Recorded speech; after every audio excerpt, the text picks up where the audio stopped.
Hey patrons, thank you so much for all of the continued support. It's very much appreciated. Hey everybody, so it is the first of the month, and that means it is time to talk about my September to be read list, or commonly referred to as my September TBR. But before we go into the books, let's talk first about the August TBR contest.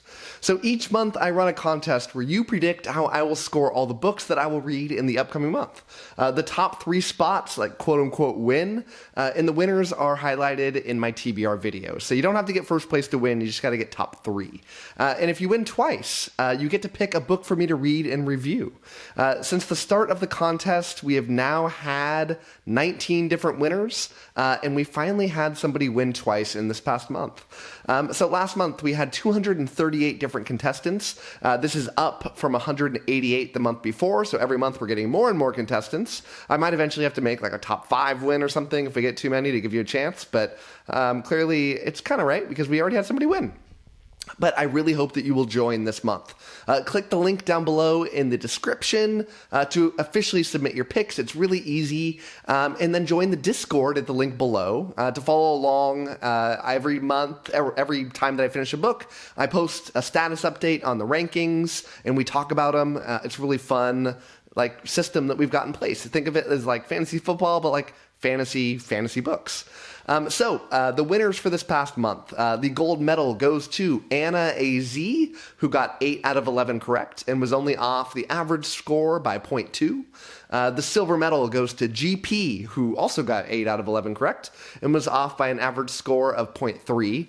And the bronze medal goes to Andy Barker, who also got 8 out of 11 and was off by an average score of 0.4. So Andy Barker is the one who finally won 2 times now and gets to pick a book for me to read this month. I'll talk about what that is when we get to it a little bit later on in this video. The book that most got right was The Shadows of the Apt, the first novel in the Empire in Black and Gold series. Wait, got that opposite. The Empire in Black and Gold, part of the Shadows of the Apt series by Adrian Tchaikovsky. 205 out of 238 got this right, which is 86%. But this is a little bit misleading because I rated the book a 4.5, so people that guessed a 4 or a 5 won. So the book that most people got right, where I didn't award a half star, was A Practical Guide to Conquering the World. This is book 3 of The Siege by K.J. Parker. 169 got this correct, which is 71%. The book that most people got wrong was Blood Meridian by Cormac McCarthy. I rated this a 1 out of 5, and not a lot of people guessed that I would do that. Only 12 people guessed this correctly, which is 5%. The worst score by any person this month was a 1 out of 11, and this was shared by 3 different people. And the average correct was 5.6 out of 11.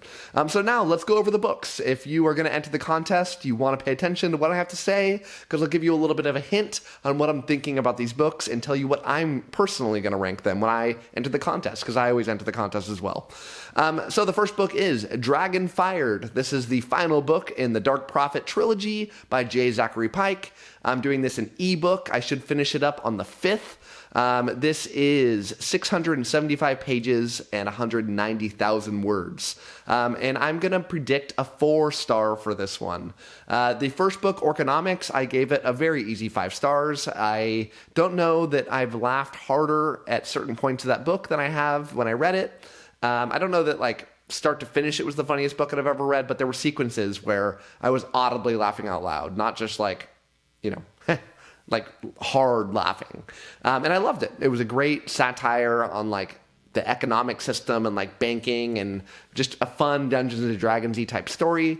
The second one I thought got a little lost on the plot. I thought it was very funny, but it didn't have the consistently good plot that I wanted. The pacing was a little off. I ended up giving a 4 out of 5. So I'm sticking with the current trend. I'm going to go 4 out of 5 stars.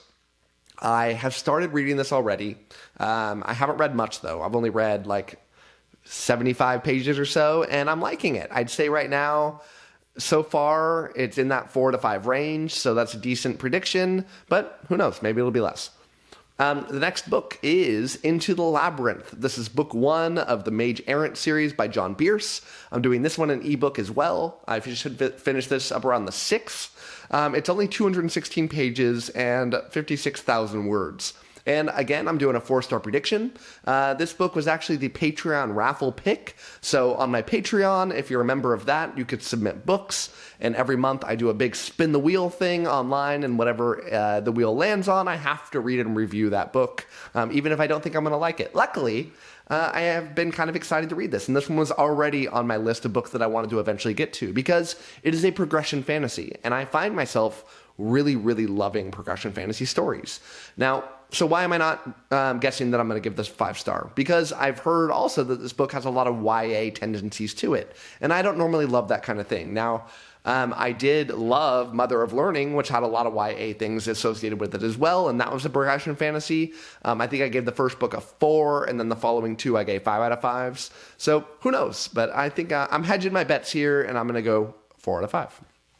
Next up is Red Seas Under Red Skies. This is book 2 of Gentlemen Bastards by Scott Lynch. I'm doing this one on audiobook. I should finish this up around the 8th. This is 760 pages and about 225,000 words. It is a long book. It's like small print if on the physical version, so it should be longer than that. 225,000 is very long. That's more like a 900-page book normally. I read this before. I gave it a 4.5 out of 5 stars the first time I read it.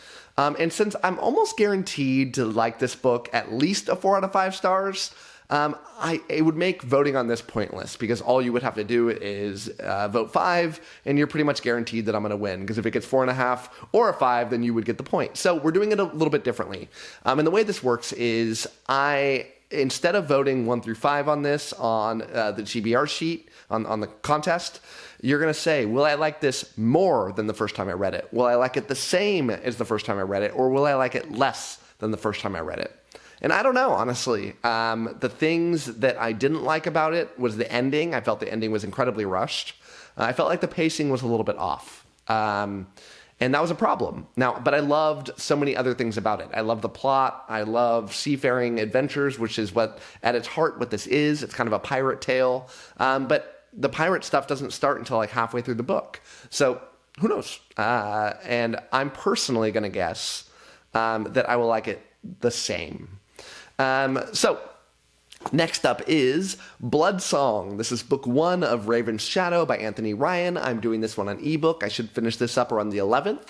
It is 591 pages and about 160,000 words, and I'm going to go 4-star prediction on this one as well. This is the book that was chosen by Andy Barker for winning the contest twice.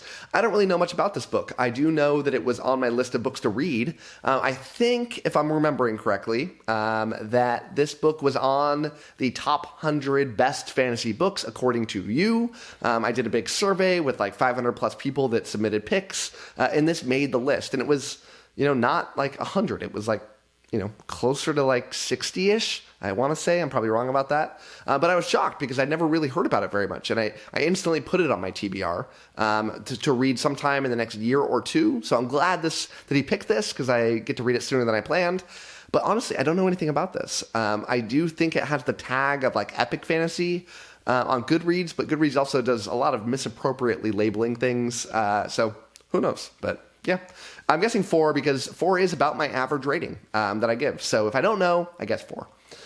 Next up is Sword of Destiny. This is the second short story collection in the Witcher series by 𝗂 Sapkowski. I'm doing this one in audiobook. I should finish this up around the 16th. It is 416 pages and about 113,000 words. And not to just continue to guess this over and over, but I'm going to guess 4 stars. I read the first short story collection, and that's what I rated it, which is why I'm guessing that I'll give this one a 4 stars as well. I then got out of order a little bit on mistake, and I read the first novel. So the way the series is broken up is you have 2 short story collections, and then you have like 4 or 5 novels. And I skipped the second one and I went to the novel. Now, I'll play the Witcher games, all 3 of them. I'm very familiar with the general plot of the series, so I don't feel like I lost any important information that I needed. But I ended up giving that first novel 3 stars. But I kind of feel like, I know the formula that's going to happen in this. I like the short story format. I already like Geralt. I like the world. So, but the writing is a little odd at times. So yeah, 4 stars. Next up is A Wizard of Earthsea. This is book 1 of the Earthsea cycle by 𝐿𝐿𝐼𝐻. Doing this in audiobook. I should finish it up around the 20th. This is 320 pages, but only 56,000 words. So this must have very big font because this should be more like 200-ish. I'm going to go 3-star prediction. This was the Patreon vote pick. So also on Patreon, I put up 5 books that I'm somewhat interested in reading, and you can vote on which one, and whatever gets the most votes, I will read. I'm also doing a buddy read for this. This is the buddy read pick of the month, as voted by my Discord channel. I always do a vote of the books I'm going to read, and then whatever gets the highest is we read as a group. There's 50 or so people that have already committed to reading this. It should be a blast. If you've read this and want to read it again, come join. If you've read this and already know enough to not have to read it and want to talk about it with people, come join us. And better yet, if you have not read this and have been looking for an excuse to read this very famous book, come join. It'll be a great time. We'll read this one at a little bit slower pace, probably 30-ish, 30 to 40 pages a day maybe. And then every day we unlock the thread for that day. And then starting at like midnight Pacific time, which is what I'm at, then you can talk about it for the next, I'll keep it open from that point, but that's where all the discussion happens. And yeah, it's a blast. I love the format and it's really fun. I am rating this 3 stars as my prediction though, because it feels like it has a lot of YA themes to it. Now, I've heard people tell me that it is not YA. I've also heard people that say, yeah, it really is. It also gets praised, not so much for the story, but because of the prose. I find myself, when I hear that, I get hesitant, because if I got to pick, I would take bad prose and a great story every day over great prose and a bad story. Now, hopefully this is both. Hopefully it's a great story and great prose, and I just get to have a wonderful time. And we'll see, but I'm going 3 stars. Next is Speaking Bones. This is book 4 of the Dandelion Dynasty by Ken Liu. I'm doing this in ebook. I should finish it up around the 23rd. It is a chonker. It is 1,072 pages and 350,000 words. And I'm going 5-star prediction. I don't think I'm being very bold in suggesting that it's going to be 5 stars because it's the last in the series. The first 3 books I gave all 5 out of 5 stars. In fact, I think all 3 of those are, if not top 10 favorite books I've ever read, top 20. 2 of them, the first 2, are most certainly top 10 favorite books. Closer to 1 than 10. I love, love, love the series. If this last book sticks the landing, it might be my favorite series of all time, over 𝐿𝐿, which is crazy for me to think that I would ever say those words. But yeah, I'm really hyped to read this. So because I basically know that I'm going to give this 5 out of 5 stars, we're also doing this one a little bit differently. So instead of voting 1 through 5, what you're going to do is you're going to say, what place do you think I will rank this when compared to the others? Will I say this is my favorite of the 4, second favorite, third favorite, or worst of the group? But that's what you get to say on this so that you don't just automatically get it right. Then I am reading Tales of the Sun Eater. This is volume 1 of the first short story collection in the Sun Eater series by 𝐿𝐿. I'm doing this one on ebook. I should finish this up around the 25th. It's 172 pages and about 60,000 words, and I'm going to predict 5 stars. Now, I think I'm being a little adventurous when I suggest 5 stars, because I normally don't love short stories. Novellas I don't love normally. I usually give them 4 stars or less, and short stories even worse than that. And this is a short story collection. I think the last short story collection I read was the one that was in the Greenbone saga. I forget the name of it, but I gave it 3 stars. But I'm going 5 stars because I just read a novella by 𝐿𝐿, The Queen Amid Ashes, and I gave it my first 5 out of 5 stars for a novella. I love 𝐿𝐿's writing. I just love it. He just does such a wonderful job, and I kept thinking, I would love to read a short story collection by this guy. And here it is. And I'm finally there. I'm finally to the point in the series where it makes sense for me to read it. And I'm really excited. I hope I'm not disappointed. I feel like I'm only going to give it 5 stars, though, if I think really highly of all of the short stories. And what is the likelihood of that? I don't know. We'll see. And the last book that I'm reading this month is Whispers from the Poisoned Isle. This is book 4 of the Jekua series by Travis Riddle. I'm doing this in ebook. Should finish this up right at the end of the month, around the 30th. It is 653 pages and 163,000 words, and I'm going to predict 3 stars. Now, you might not have ever heard of this book unless you watch this channel. I feel like I'm the only person that reads these things in the booktube community, and they're just not very well read in terms of like the amount of people that read them. This is a Pokemon kind of knockoff series that's really fun, but the last book I didn't love. I really had a lot of problems with the last book. It just kind of felt like the series was going in a weird direction. I didn't like the way that a lot of characters were written, didn't like the way the new characters were written, and I'm just kind of hoping we get back on track. But I'm worried. I feel like I'm going to go with the same as last time and say 3 stars. But we'll see. I hope I'm wrong. So that's the books. Now that you're done, go fill out the TBR contest form. It's a lot of fun. And when you're done, come join the Discord so we can talk about it. So thanks so much for watching. And as always, happy reading to you. Thanks again to all of my patrons, with a special shout out to my Ascendant tier and Librarian tier patrons: Anna G, Brian, CJ, Darren, Gregory, Jonathan, My Book is Lit, Miranda's Bookshelf, Nathan T, Nev's Book Channel, Ron Reich, Russell, Ryan L, Sydney Baker, Tahir, Anna, Andra, Angelo, Ben, Blair, Brock, Evan, Harry B, Jamie, Joe, Maria, Michael Sugarman, Sky, TW57, Wacky, and Zion.